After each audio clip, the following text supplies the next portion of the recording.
Welcome to the latest episode of the Shamrock. I'm Pete Sampson, joined by my co-host Matt Fortuna. We're both atop Notre Dame Stadium after Notre Dame's 24-17 win over Cal. It was a lot, and I think that Marcus Freeman wore that on his face after the game for how stoic he was during it. It almost reminded me of like the Bob Knight NCAA tournament press conference where he's like, exactly what's my game face? And like he makes every face imaginable. Yep. But this one probably took a year off Marcus Freeman's life. But to get your first win after 3 straight losses, he would probably, if he was with us right now, say that was totally worth it. Robert Montgomery Knight was not the personality I expected for Marcus Freeman after his first win as a head coach. I started in my preview, noted how the season season felt like it was on the brink, and to pull it back, they really needed something from everybody today. They need Drew Pine to get it in gear in the second half. They needed the offensive line to sort of play a little bit like the offensive line we thought it was going to be. They needed the defensive line to play a lot like the defensive line we thought it was going to be. And ultimately, that was just enough to get over the line. Hail Mary at the end that hit some Cal hands. I'm not sure who it was because we're 120 yards away in the other end zone. But, it was exhausting. I'm not sure that Notre Dame figured out exactly who they are or who they can be, but I think they learned to sort of play within some of their limitations today. And I think a lot of that starts at quarterback, going to Drew Pine for his first career start.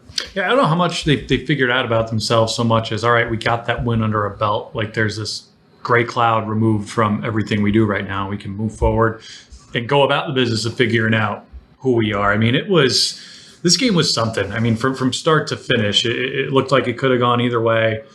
Multiple times down on the field at the end there, Notre Dame looks like they clinched it, only to not have clinched it. Capped, of course, by a Hail Mary that eerily resembled Jim Harbaugh and Aaron Bailey for the old school NFL. But we're in Indiana. Got Bob Knight and Jim Harbaugh on the podcast. Got Bill Cowher his first Super Bowl after a lot of big defeats. This one got Marcus Freeman his first win after some tough defeats. I was standing down in the end zone during that final drive, and again, multiple times, Notre Dame looked like they had, 1, gotten their first turnover of the season, and 2, close out the game. And both times, talking to a couple folks, they were just like, they did all the celebrate watch. They're going to be on their toes, and Cal's going to drive down and tie it right now. They damn near did that. I don't know how resilient this team is right now, to be completely honest with you. Like they kind of just seem to be out there playing hard and trying to come up with a win, but kind of desperate for something good to happen, particularly on the defensive side of the ball. Now, we saw them get after the passer all day. We didn't see them get home on the passer really till the second half, I felt. I thought a lot of Cal's big plays on offense for Jack Plummer, who's not going to be mistaken for Lamar Jackson, basically avoiding the rush, breaking a sack, and scrambling for 12 or so yards. I mean, he had a big one on 4th down on their second to last drive, and gave Cal more than a puncher's chance to win at the end there. It's funny, look at the stats now. Total yards, Notre Dame 297, Cal 296, which sounds fitting because it was the only matchup between top 20 schools as released by this year's U.S. News and World Report. And neither team played all that smart today. I didn't think. A lot of dumb penalties on both sides, some questionable, some not. But it was an error-filled kind of comedy of errors out there this afternoon, and thankfully for Notre Dame, they escaped with a win, and they've got their quarterback. Yeah. They don't have a choice, but he's 1-0, and they move forward from here. Yeah, I mean, I'd throw the officials into the comedy of errors as well. I mean, I thought that the celebration penalty on Cal was incredibly weak at the beginning, but then also Cal hit a shot play right before that play that looked like the ball hit the ground. They didn't even take time to review it. Cal smartly gets up to the line. They got booed. They were the first off the field, the refs, and we're standing right there telling them they got booed pretty heavily. Understandably so. Yes. But I think if Notre Dame found something that it wanted to find opposed to accepting something that it is, it's that pass rush, 6 sacks. But I think where that factors in most is Jack Plummer, but Cal's Jack Plummer finishes 16 of 37 for 184, under 50%. Notre Dame was second to last in the country in completion percentage against coming into this game. They They did not make quarterbacks uncomfortable in any way, shape, or form most of the first 2 weeks. When they did against Ohio State, CJ Stroud was athletic enough to get out of it. They didn't do anything against Columbia from Marshall last week. So to hold a quarterback under 50% passing, and I get some of that is driven up by the end of the game when they have to throw on that final drive, but I thought they did a good job of making Plummer uncomfortable and not letting him settle into a rhythm even before that final drive. And that's something I thought that was going to be a calling card of this team this year. Hasn't played out that way, obviously, but to finally get there, I wonder if of all the things Notre Dame showed today that was good, if that's what can be repurposed the most moving forward to North Carolina next week and then BYU after that. A different challenge next week. Drake May has looked unreal so far for the Tar Heels, but 68 total plays for Cal, 64 for Notre Dame, 4.4 yards per play for Cal, 4.6 for Notre Dame. Both average 3.6 yards per rush. Again, about as even of a matchup as you can hope for. Actually, Cal won the turnover battle, but it was the offense. I'm hesitant to say they found an identity, but they found something that worked. They got Chris Tyree involved, a guy we were all curious about through the first 2 weeks. Where is he? Why isn't he playing more? Logan Diggs came down with an illness this week, according to Marcus Freeman. Independent of that, I just thought they needed to get Tyree more touches. I don't know, maybe if he wasn't feeling all that hot the last 2 weeks, but he was their offense today. 64 rushing yards on 17 carries. Team leader in receiving, of course, 44 yards on 5 carries. Top 2 receivers, Chris Tyree and Audric Esime. Not what you want to see, but it worked. They had that go-to almost late developing screen pass in motion to either one of those guys, kind of dinking and dunking their way down the field that they were able to essentially rely on until they couldn't, until they had to run the ball between the tackles and run out the clock, which they weren't able to do and haven't been able to do really all throughout this season. But they got something going. Drew Pine did not play great the first couple drives. There was one drop that was not his fault by Lorenzo Styles, but it was between Tommy Reese going viral for doing his best Brian Kelly impression on NBC, it did not look good. But they found some form of comfort offensively that was just enough to put them in position to win the game, ultimately win the game, and frankly, they should have closed it out sooner than they did. When you say they found something that worked offensively, I feel like it's today. It worked today. Yeah, I feel like what they actually did was they stopped doing stuff that didn't work. Right. They finally got away from stuff that was broken. In the second half, Drew Pine was 10 of 11 for 93 yards. Pretty much the entire passing game went through the running backs, all within 5 yards of the line of scrimmage, a lot of it behind the line of scrimmage. Is this it's not a great offense. I don't think it's going to be at any point this year, but that doesn't mean it can't be a functional offense. And I think if you marry that with a pass rush that feels legitimate to me after today, if you can get those two things working in concert, then I think you can talk about they're not going to the college football playoff for the New Year's Six, but we could talk about them as, can they go 8-4? We can talk about them. Can they compete with Clemson and USC at the end of the year? Which is I get it. This is probably sounds a little hyperbolic after 24-17 against Cal, but I do think there are some things that will travel moving forward defensively because they're good and finally showed it, and offensively, not because they're good, but they understand how limited they are and can they know themselves offensively after today. I would hope, at least in the second half. And even though Marcus Freeman said that's something for this week, I don't think that's true.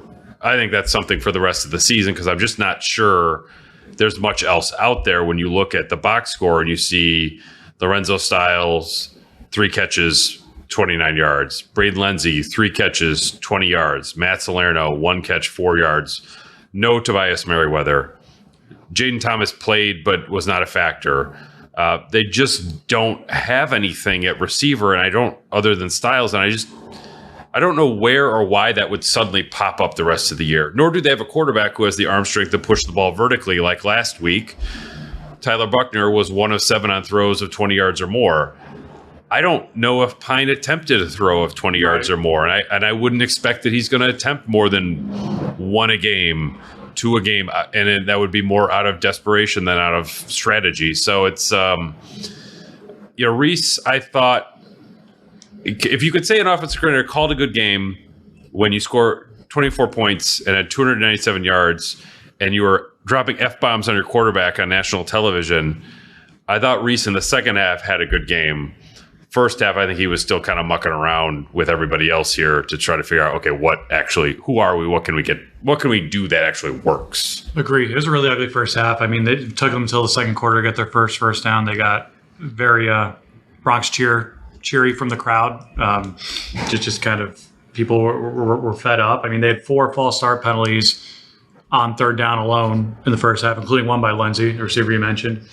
Michael Mayer, Cal took him out of the game. Good on Cal, except for that one touchdown where he was wide unforgivable, open, frankly. That was unforgivable. But 2 catches, 10 yards. You look at that, if you're Cal, you're thinking, boy, we did our job right. If we hold Notre Dame to 150 yards passing, you're probably thinking we did our job right too. We forget about some of these little moments right now, particularly in the first half, but Notre Dame misses a 45-yard field goal attempt, I think, to get on the board. There's a offsides call that I did not have volume on. I saw the replay, unless the guy had lined up too close to the line, and I don't think he did. And by all accounts, everyone who watched the game said he didn't. Like that resulted in 7 points in Notre Dame. And, right. Their first touchdown in the second half came on a boneheaded targeting penalty by a Cal linebacker. Oh my goodness. On third down. I mean, the play was Cal had him stuffed, and the ball was out of Drew Pine's hands and going out of bounds. That's what's the extra? That's 10 extra points, right? I mean, 14 extra. I don't know. I can't do math anymore. They would have got a field goal out of that, but I mean, 11 extra points because that was a 7 they ended up getting on the front end, 4 on the back end that they probably didn't deserve. And then Cal does them a favor by calling a timeout with 4 seconds left when Notre Dame's in punt formation at midfield. And instead of just like putting Pine in there to heave it up to the end zone and make something out of nothing, they elect to actually punt it. Again, that got so like buried down on the list of things that ultimately didn't matter in this game that we didn't ask Marcus Freeman about it. But I mean, just being around the press box, texting with fans, obviously seeing a lot pregame here, like the culmination of pregame to halftime. Like it was just a very not great mood around here. I don't know how else to put it. Obviously, no, it was very tense. But yeah, like I think that both of us probably picked that up before the game. Right. Like I don't think we've been to many games between unranked teams. I'm talking about the AP poll, not U.S. News and World Report, where there was so much tension in the stadium. Right, like it felt like there was everything to lose for Notre Dame in a season that like has already gone off the rails in terms of the college football playoff. And I thought, speaking of that, one of the most interesting things said after the game was from Chris Tyree when he was talking about the relief of winning. Does it sort of like let you guys exhale for a little bit? And he said, I think the quote was like, last year we took these W's for granted, which I thought was probably more insightful than he wanted to be. But it said something about just sort of this program believing in its own sort of like natural ability to just like make these games happen and figure out a way to muck your way through them and win. Because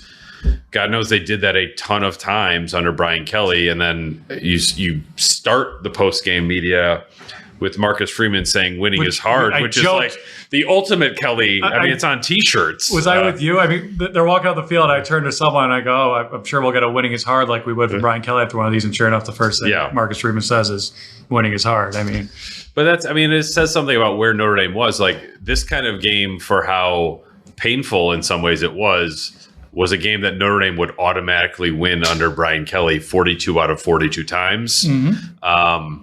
They've got a long way to go to sort of earn that belief, earn that sort of self-confidence again. You just don't get to have it because you want it. And I don't know if today really gets you very far down that journey, but it sort of it arrests the slide that you were on where, man, you start questioning everything. And I think that's, 0-3, maybe you're talking about the locker room having some fissures in it about why isn't the offense delivering, guys looking ahead, guys thinking about what their roles are moving forward. So to be able to put that all to the side and, see if photos post game of, Drew Pine sort of screaming into the locker room, to sing the victory march for the first time. All that is significant. Like you can't win until you stop losing, or you can't lose. I can't not lose until I don't know what the saying is, but like God knows for Notre Dame, it's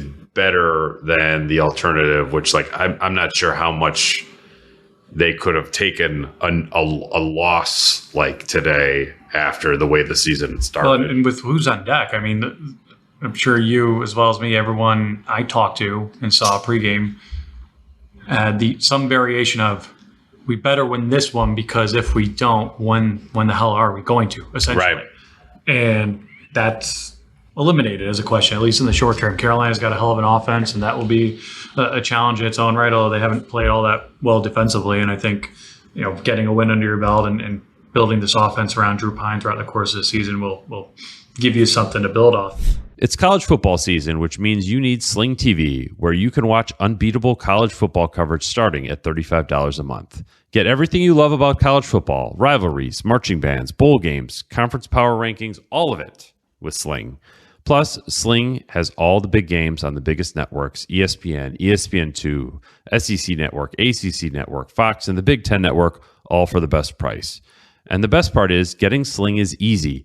It's easy to set up and even easier to use. You can stream on any device and record up to 50 hours with included DVR space.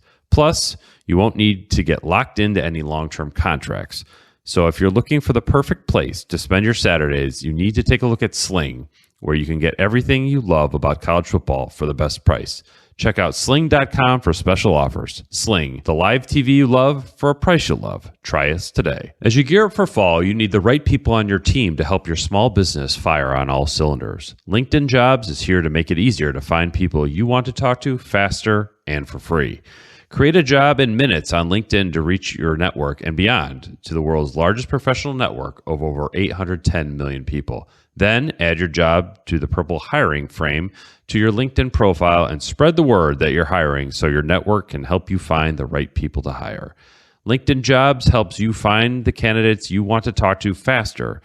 Did you know every week nearly 40 million job seekers visit LinkedIn? Post your job for free on linkedin.com/shamrock. That's linkedin.com/shamrock to post your job for free. Terms and conditions apply. Freeman postgame was just... Yeah, he was probably more colorful than he intended to be. Like, it was good for us as far as, like, he said, I'm only going to focus on the positives. He got asked about still not forcing a turnover, and he rolled his eyes like, I know, can I catch a break? He got asked about what's going on through his mind on the Hail Mary in the final drive, and he's like, a conversation between me and God. Like, and then me and myself. Me and myself. And me and J.D. Bertrand. J.D. Bertrand after, and he's like, oh, yeah, and I got to focus on the game. It's hard. Like, intentionally or not, like, you got that was about as unfiltered, as direct a glimpse, I think, as any of us will get with cameras present into the mind of a guy who's never done this before. Yeah. You never get that from Brian Kelly, at least after year 3. No, I mean, you would sometimes, but then it felt like an act. Right. I think that it was much more unvarnished and authentic with Marcus Freeman, which, like, for better or worse, is sort of his default setting. He looked exhausted, not in a, like, where are you going to find the energy the rest of the season, but just like, wow, today took a lot out of me, which I totally get. He was coaching with the weight of the world on his shoulders today. He's, the last one out going through the tunnel as they win. And we're all standing there and the fans are going crazy. Coach, congrats. Well, he didn't even break stride, didn't even look up, give a high five. It was like, Get me out of here. I got that W. We got a lot to work on. Yeah. This is not a time for celebration. Another tunnel scene, similar reaction was Tommy Reese going up the tunnel. Somebody said, great game, Tommy. Nothing, no response at all. I think for him today, man, we were talking to some people before the game. Not that there's ever more pressure on the OC than there is on the head coach, but today was about as close as you're going to get between the two of them because, Reese it's been a struggle. Not as the offense played poorly to date, you lose your starting quarterback that you were trying to build around for so long, and you got to sort of reinvent who you are in a week's time. This was a big answer the bell for Tommy Rees, which he did in the second half, did not in the first. But I got to think if you're Rees, you feel like, okay, at least I found something. It might not be the offense I want to call, but damn it, like we've got something that works for us now. And before today, I didn't know if we did. I mean, he was trending in the first half, which is never a good thing, especially if you're Notre Dame coach. He was trending for the same reasons Brian Kelly would usually trend. Like, NBC caught him in a moment of frustration, and thankfully for him, he's got that currency in the bank with Drew Pine, who comes out there first thing. He was on his phone. Drew Pine was when a couple other players were talking. When it was his turn to talk, he got asked about Tommy. And he's like, oh, I saw that video. And he was able to laugh it off. And he's like, I told him from Sunday on when I knew I was going to be starting, I want you to coach me as hard as possible because that's what I respond best to. And based on what we saw on the field today, that's true. But you do worry about Rees in the sense of like mental health. Well, like not to be a dead horse, but like, no Notre Dame fan will ever see Brian Kelly through like a clear-eyed perspective. And I completely get that. It was a very ugly ending. But even when he was here, and even whatever good things he does at LSU, like he's put himself into a corner publicly where like he's always just going to be like not a meme, but like no matter what he does right, no matter how many games he's win, he's still going to be like Brian Kelly, and people are going to get a laugh out of whatever he does. I'm not suggesting by any means Tommy Rees is at that level yet, but like he's become public enemy number one on the fan base because there's always going to be a target, and he's been the OC, and he's familiar with this place. And to see that scene unfold on national TV in the middle of what was a very poor performance in the first half, I just worry about that becoming an unnecessary storyline for him in this team. And because they won, and because Drew Pine came out and played the way he did and said what he said, I don't think that is an issue. But it's one more thing that's like all the naysayers are going to monitor in a season that hasn't gone according to plan. Yeah, there's certainly a lot of like I think the fan base is sort of like waiting for the next Rees slip up, like the next bad half, and then they'll freak out again, and maybe he'll bounce back, and like they'll shut up, and then freak out again. And like I get the freak out because the offense looked very broken in the first half. Him working with Pine, I get it because Notre Dame should never have a quarterback who cannot hit Michael Mayer on third down over the middle. That should never happen at a place like this. And the fact that it was happening at the worst time, like I get why Rees lost it over the phone to Pine. Because that's like a much bigger picture story that I will probably be writing in the short term here about like, how did Notre Dame get itself into this quarterback position? Because that's just not where big time programs are supposed to be. But, I credit, again, going back to like, I give Rees credit for accepting what the offense was in the second half and figuring out a way to move it forward. Like, there is no offensive coordinator in the country who just wants to call pass plays to the running backs and inside runs. Like, nobody wants to do that. He's had much more creative play calls in the first couple of weeks. Some have worked, some have not, than the stuff we saw today. Today felt much more like, I don't want to say like damage control. That's not what it is, but it was crisis management. Yeah, crisis management is what I'm looking for there. It felt like an acceptance of like, okay, we're not even close to who I want us to be, but we are sure as hell going to be 1-2 at the end of this day instead of 0-3 if I can help the defense out by holding onto the ball, by letting Drew Pine hit a bunch of short passes, by leaning into Estime and Tyree, the two running backs that they trust, I think more than Diggs at this point, who's coming off the spring shoulder surgery. So I think it was a lot of just like, all right, this isn't what I want us to be, but this is what we are. So how the hell do we get over the line? And you get over the line by the ball essentially falling off a Cal receiver's fingers in the end zone. Do you think they would have gone for 2 if they got it? Nah, Justin Wilcox doesn't strike me as like a risk-taking head coach. I'm indifferent. I like guys who are gutsy and will go for it, especially in an environment like this. I have no argument for or against it because with the way overtime set up right now, it basically turns into a game of 2-point conversion. So might as well end it here for better or for worse. But that's something we can ponder in another universe. And Notre Dame fans can ponder in another universe. I do think, we obviously had Mike Golick Jr. on our pod after week 1. And, Notre Dame fans were making Tommy Rees kind of the target for the loss at Ohio State. I didn't really understand that, to be honest. Like, given what we knew about that offense, even before we saw all the bad things the last 2 weeks, and given what we knew about Ohio State, I didn't think really anyone was to blame for that. If anything, blame Al Golden for calling the double safety blitz on 3rd down, which ended up deciding the game, so to speak. Last week, you lose to Marshall, I think anyone and anything is fair game. Blame whatever. That's totally fair. But I do think, and we saw today, and we see it at the box score, the failure of this program to go out and get multiple extra bodies at receiver, even before Avery Davis got hurt. The failure to have another arm to compete in that quarterback room. And I know that is a more delicate balance when you've recruited the guys you've wanted out of high school. And if you bring in an outsider like you did last year, that outsider is only going to come with the intention to play. And if they don't play, that could cause a whole other set of issues. Which worked, by the way, right? Last year. We have to acknowledge that bringing in the outsider worked just fine. Oh, last year it did. But there might have been some hurt feelings, but sorry, life in the big city here. Who was hurt by last year? No, just like Drew Pine's ego. He wanted to play, lost the quarterback competition. Who was helped was the entire freaking Notre Dame football program by Jack Cohn being here. So, but we're also talking about a true freshman, a redshirt freshman, being the only guys in your room. Whereas these guys this year further along and we're building toward this year. So I don't know if anyone was all that hurt by last year's situation. All 3 ended up playing a decent amount anyway. But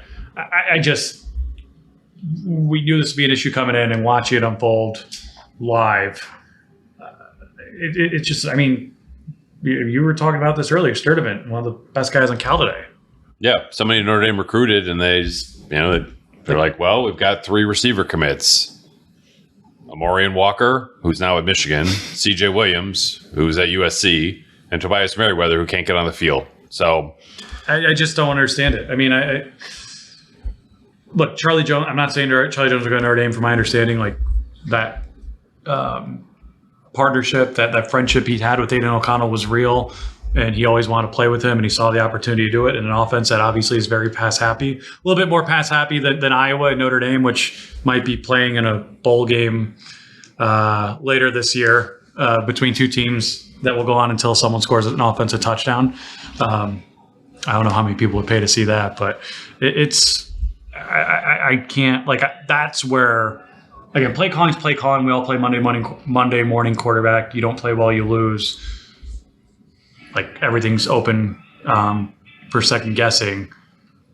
I'm much more concerned in the big picture, from a big picture standpoint of how did Notre Dame get to this point with this roster? Because it's Notre freaking Dame. That should never happen. No, it's at receiver and quarterback, which is I don't want to turn that into a crutch for people because you can blame Brian Kelly for that if you want, but Brian Kelly wasn't minding the portal this year for Notre Dame when everyone in America was what the hell difference does that make? Yeah. He's not here. Marcus Freeman is. Notre Dame's 1-2. So, they're so either poor or undeveloped at the offensive skill positions. It's hard to sort of get your head around why, quarterback, running back, and wide receiver.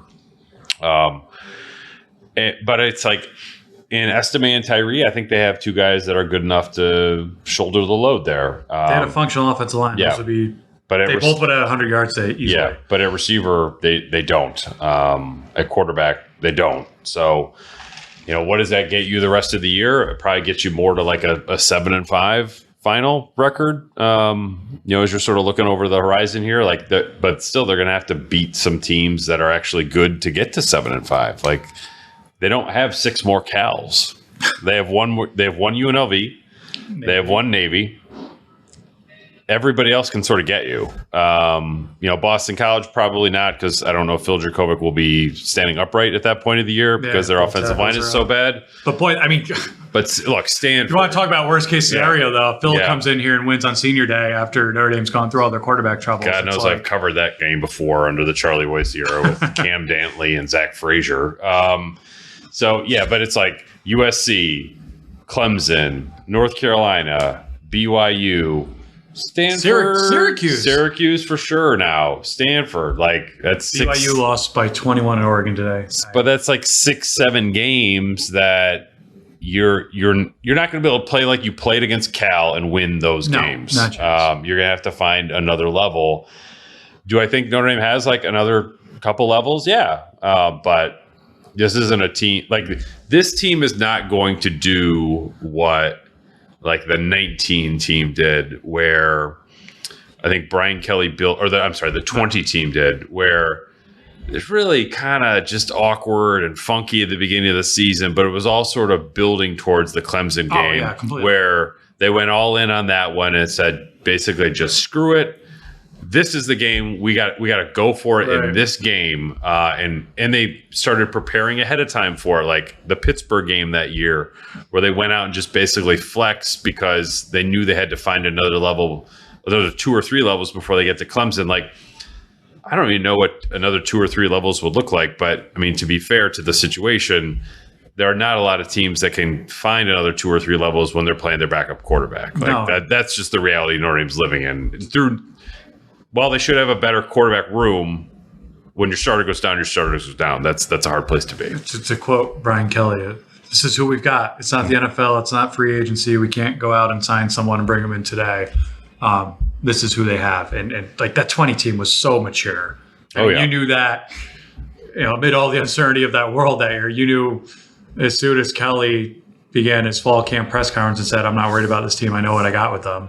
And then had the presence of mind to essentially talk about Clemson while beating Pittsburgh with multiple games there, and basically saying, we know what we're in for here. We know what we can do.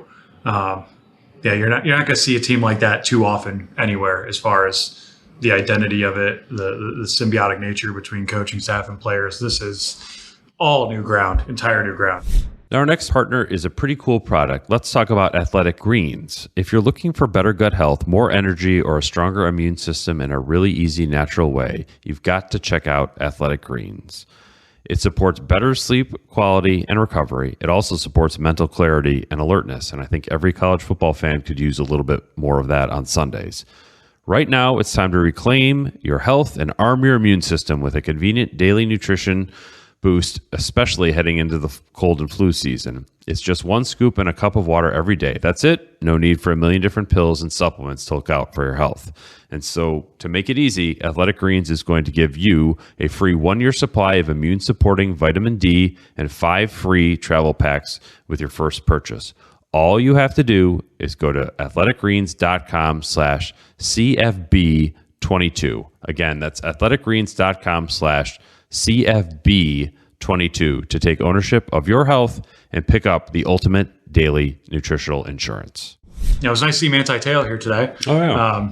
Got shown on the board twice. I think one time's too many because they needed the crowd to get livened up or something, and that's what got the crowd excited, seeing Manti Te'o. It wasn't the play on the field for most of the game, that's for sure, but it was good to see Manti. It was good to see him in a good headspace, to see him smiling, even joking with all of us about how he missed us and yada, yada, yada. I mean, it was cool to see, but I mean, you talk about putting out all the stops. You talk about what would have happened had they not won this game. Here's a recap of Notre Dame in the headlines this week. Manti Te'o's back. New quarterback starting. Lou Holtz goes on I think it was a gambling podcast this week, and says he loves Marcus Freeman, but he's not sure if he's even going to make a bowl this year. They put names on their jerseys, which, of course, when you're 0-2 is going to be dissected endlessly. And news breaks of the coach converting green jerseys. Well, you knew they were going to be green. We didn't know they were going to have names on them. News breaks of the coach converting to the school religion, which most of us knew it happened a month ago. And Freeman and people around him were very adamant about keeping that private. But I'm sorry, it's very, very funny that magically got leaked when the coach was 0-2 and needed every bit of goodwill he could possibly get from this fan base. And he gets a win on top of it. There was, like we were saying, there was a lot today. Today was multitudes to get Notre Dame to its first win of the season. I think that's part of the exhaustion, right? Like, it's not like Notre Dame just came out and we're like, let's just play better today.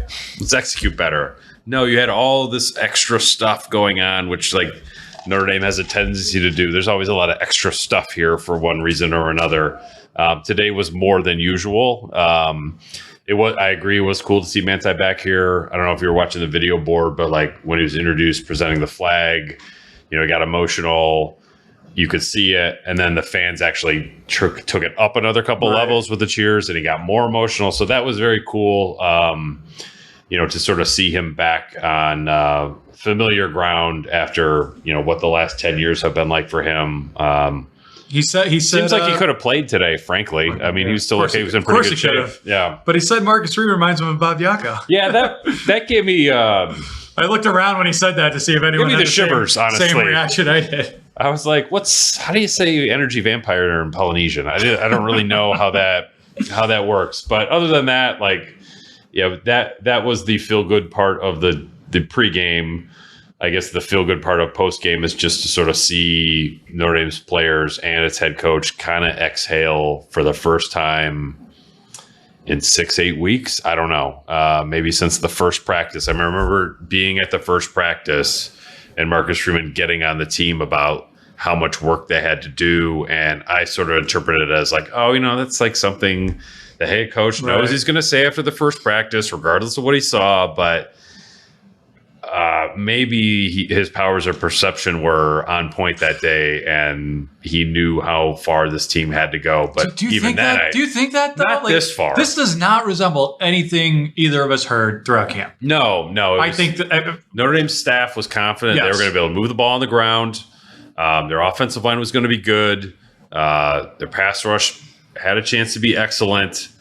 And then Tyler Buchner was going to be really good at quarterback, which really good is an overstatement about how he played the first couple of weeks of the year. And then the Pine change up here is just not something, would you say they didn't see it coming? Probably not.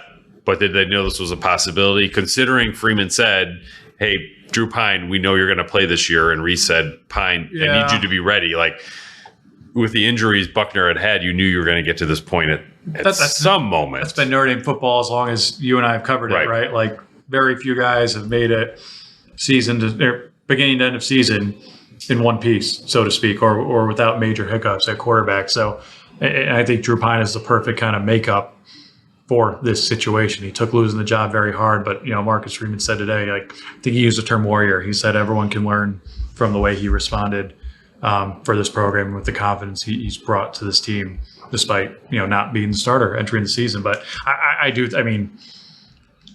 think this coaching staff grossly misevaluated. I don't know if it was the personnel, the talent, the demeanor. Like, this is not just like the way the practices were structured. Like, what they were able to show in practice perhaps was not set up to be replicated in a game. I don't know. This does not look at all like the team we were promised publicly and privately we would see. That I think is that it's a much bigger question for Marcus Freeman, a bigger picture question for Marcus Freeman down the road. Not something that I think that we would ask, and certainly not something we would get answered now. But like, I would think after the year, Marcus Freeman is going to have to take a step back and be like, how did I misread this situation in August? How do I create a training camp next year, create an offseason next year that is more informative and more accurate of what the program is?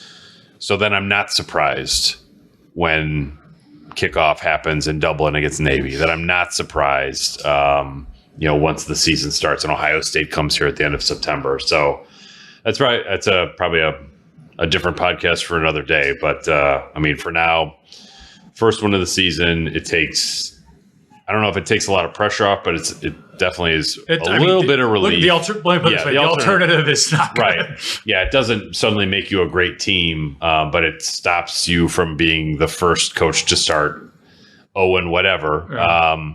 Three games, three different jerseys. If they got a fourth this year, if they went 0-3 in these, they would have thrown the Shamrock lost today. I think it would have been only the second 0-3 start in program history. The other one being in 2007. Great. You don't want any comparisons to that stink. So you avoid all that. That's the big positive. That's real. That means something for Freeman. It means something for Notre Dame. It means something for the roster. So that's a takeaway worth taking away, I guess, is probably the best way to put that if you're Notre Dame right now. Yeah. Chapel Hill on deck. That'll be will you be joining me down there or no? Don't think so. I think I haven't been home one weekend yet. I'm going to be home.